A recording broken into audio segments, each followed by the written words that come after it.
All right, Sportsmanlike Conduct is back with more Week 3 NFL picks. Tony is on the mic right now after a stellar 4-1 showing next week. Baby. Last week, I mean. You know what? I purposely last week chose a lot of hard picks. Just because I'm high on Miami, and I don't know, just to make it a little interesting. You chose all 5 of your picks last week were underdogs. Yes, I liked the dogs last week, and pretty impressive. And 4 out of 5 of them hit. So yeah, Jacksonville was the only game that really gave me any trouble. But this week I'm starting off, and the same place that this man left off, Detroit, Minnesota. I like Detroit in this game a whole bunch. I mean, 444 total yards last week, 5 sacks for that defense against Michael Vick. You know, I mean, they're going into Minnesota. They're playing Brett Favre, who his escapability, let's face it, is not that of Michael Vick. I see Sue having a big game. I see that defensive line just getting after Brett Favre, putting a lot of hits on the quarterback, wearing him down all game. They can't score points. Detroit can. I'm going to go out on a limb and say Detroit wins this game outright at Minnesota. Woo! Wins this game outright at Minnesota. He said it. 1-2. Like, Detroit on the money. Minnesota is going to be 0-3 come Monday. They will be 0-3. Mark my words. You should have gotten Vincent Jackson.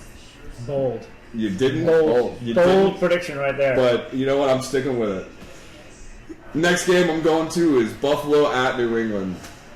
I'm taking New England in this game. So many points. Last week, I have a problem taking a team taking a team minus 14, minus 2 touchdowns. You're playing in the NFL. You're an NFL team. You need to be able to cover 2 touchdowns. Buffalo didn't do it last week. They're not going to do it again this week. They are just dismal. They're just dismal. Ryan Fitzpatrick is starting this week. Look for that that young New England defense to come of age, if you will, against this horrible Buffalo offense. Ryan Fitzpatrick might surprise you. No, they're awful. They're awful. They're better than Edwards. Awful. He's probably better than Trent Edwards. He's still not going to have any protection. I thought he's what got was that saying though? I mean, Fitzpatrick has a little more foot speed. Yeah, he might be able to avoid the rush here and there, but he's going to get absolutely clobbered. Lee Evans is going to be their only offensive weapon in this game. They're not going to field down offense, not to mention. Yeah. That goes without even saying. I mean, those defenses. Randy Moss, Wes Welker, Anthony Hernandez, who had 6 catches for 101 yards last week. What the problem for Buffalo is, they need some dumber quarterbacks. That's the problem. Stanford and Harvard, come on. Come on, buddy. Wait. J.P. Lossman was from Tulane. Yeah, that's a good academic school. Not Stanford or Harvard. Yeah, come on, brother. Hey, man, Tulane is a good school. Don't put them down. I'm not hating them. I'm just saying. My next pick, I'm going with Cincinnati at Carolina, +3. Talk about another team that just looks ugly.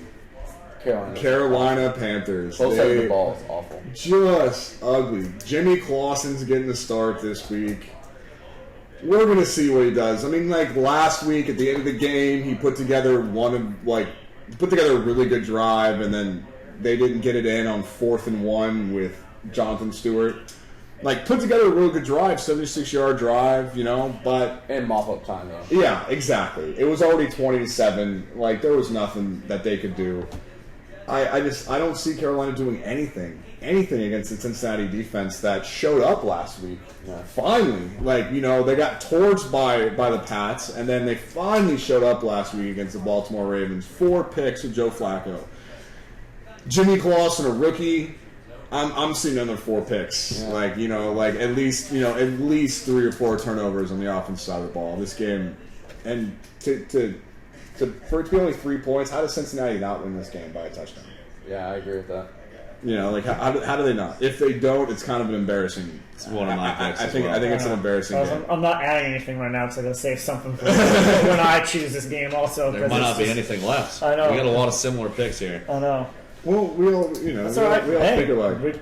Smart. You know, either we're all dumb or we're all smart. We're all smart. Well, there was one game that we all had. There was one game that the three of us all had last week was the Green Bay game. Which Yeah. I did not have the Green Bay game. I was the only one of the four of us. I think we all had. Did we all have the Bucks game too? Yeah, and that missed badly. So Yeah. I didn't have. You didn't have that one. we all Okay. Then. Yeah. I we didn't have the Bucs definitely underestimated how bad Carolina is last Really week. are. They really are. Matt Moore was like, I mean, come on. Like, who's the worst quarterback right now? Who's the worst quarterback? Derek Anderson, Trent Edwards, or Matt Moore? You could throw Jason Campbell into that. Matt Castle. Matt Castle? Yeah. I mean, just awful. Teams out there looking for answers for right now, for sure. Awful. I can't remember the first 2 weeks that have been so defensive, game in, game out. It has But been. you've had your share of explosions, Right, yeah. but If really, you're for the playing most the part, Texans. it's been pretty defensive. Agreed. Yeah, we're gonna have a running back rush for 253 in week 1, and then our quarterback's gonna throw for 497 in week 2. How do you defend us? All right, moving on. Green Bay at Chicago. I didn't take a winner here. I just took the over at 46. Oof. I think you're gonna see a high scoring game here.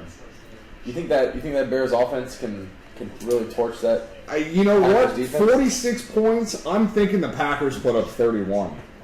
So I really think that Chicago can score 17 points. I think you're looking at like a 35-24 game.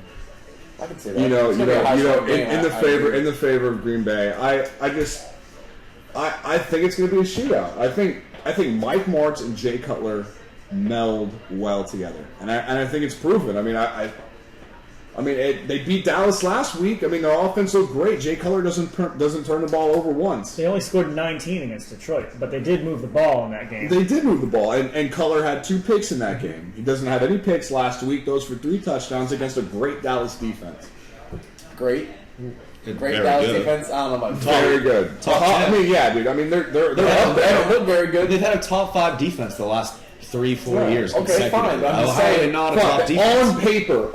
But this year they haven't been on performing paper, that. they're like a top 5 You can say what defense. you want about last year, but these two games, they Last were 3-4 since Wade They don't Phillips has have been a there. turnover they're the top entire 5 year. They have defense. not forced a turnover They yet. do not force turnovers. That is true. Not once. Not once. They, 2 games. but they do That's hold not good. opponents to. Sorry, that's not good. Well, they got the turnover machine from last year coming in, so if they don't force one in this game, Yeah. Not Yeah. good. Not yet. Dallas is not a great defense this year yet. Sorry. well, I mean that's Green Bay. Never mind. I mean, Right, I- they didn't force one against Jay Cutler. You're right. That's Yeah, they did not. that's not good. You're right. All right. Okay, one more. Last pick. Again, not taking a pure winner here. I'm going Atlanta at New Orleans. I'm taking the under at 49 points. I think it's looking at New Orleans. Like, yes, they have all the firepower. They have everything it is. But I think Sean Payton, as a coach and and strategist that he is taking it very easy early on in the season. I think he's just strategically trying to win games. You see him running more. You see him controlling more clock. As of last year, they're not. They still are that high flying offense that they were last year. But in the same token, Sean Payton's taking them a little different level, a little more game control, a little more control the clock. And Drew Brees is a perfect quarterback to do that. So I don't see this being a high flying affair. No, you look at they're throwing the ball a lot still, but you look at his yards per attempt, it's like in the 6th area, Yeah. which is low for what the Saints had been putting up last year. But they've been, like you said, exactly. They've been moving up and down the field, but they haven't been putting a whole lot of points. Yeah. up. But I'm kind of waiting for them to explode. Well, the Anyway, thing about the Saints is they can just flip on the passing game whenever they need to. You saw it last week when they had a minute left on the clock and it was 3 plays. Okay, kick a field goal, we win the game. Goodbye. Same Yeah. thing. I mean, it's just whenever they need to turn on the passing game, they turn it on, and it's really fun to watch when they do it. Yeah, and I don't think anybody watching that Monday Night Football game last week, when Drew Brees got the ball in his hands with 1:30 left, nobody watching that game thought that San Francisco was going to win that game, or that it was going to go to overtime. No. I mean, I kind of did. I kind of really, did. really. I mean, like, I'm sorry, like. You get the ball. You put, like you just said, you put the ball in Drew Brees' hands with 1:30 left. I had a little more faith in wrap San it up. Francisco. Wrap it up. I started this late, so we're getting All right. on time. All right, here we go.